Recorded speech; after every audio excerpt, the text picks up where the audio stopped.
নমস্কার বন্ধুরা, আটানা ব্লগ আমার চ্যানেলে আপনাদের স্বাগত। তো এই গাছটা দেখছেন তো, এই গাছটা দেখতেও যতটা সুন্দর, এর গুণও কিন্তু ততটাই বেশি।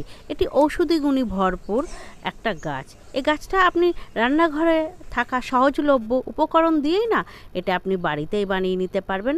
এই গাছটি বানাতে খুব বেশি সময় লাগে না বা খুব বেশি উপকরণও লাগে না। ঘরে থাকা রান্নাঘরে থাকা উপকরণ দিয়ে এটা হয়ে যায়। এটাকে আমরা বলি পার্সলে।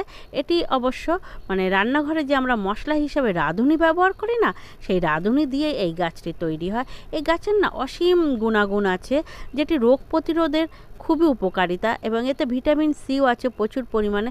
এটি খেলে না কিডনি ভালো থাকে, ব্লাড সুগার ভালো থাকে।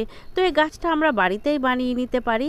আমরা যে রান্নায় রাঁধুনি ব্যবহার করি, সেই রাঁধুনি দিয়েই এই গাছটি হয়। তো আমি বাড়িতে এই গাছটি বানিয়েছি, এবং এই গাছটা না আর এক দিক দিয়েও খাওয়া যায়, এটাকে স্যালারি হিসাবে খাওয়া যায়। আপনি রান্নায় ধনেপাতার মতন কুচিয়ে ব্যবহার করতে পারবেন, স্যালাডে দিতে পারবেন, গার্নিশিং করতে পারবেন। আর এই গাছটা না একটা অপূর্ব গন্ধ আছে, এটাকে একটু হাতে নাড়াচাড়া দিলেই না একটা সুন্দর সেন্ট বেরোয়। আবার এই গাছটা বেশ কিছুদিন হয়ে গেলে না এতে ফুল ফল ধরে আপনার আবার রাঁধুনিও হয়। তো এই গাছটি আপনি একটু যত্ন করলেই বাড়িতেই তৈরি করে নিতে পারবেন। এটি হলো রাঁধুনি গাছ বা পার্সলে গাছ।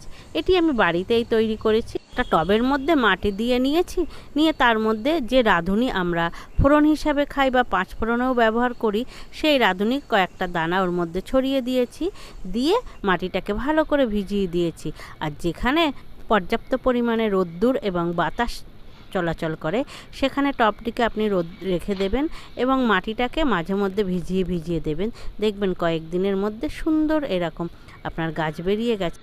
এই গাছটি বড় হলে যে ফুল ও ফল দেয়, সে ভিডিওটিও আপনাদেরকে শেয়ার করব এবং দেখাবো এর ফল ও ফুল কেমন দেখতে হয়।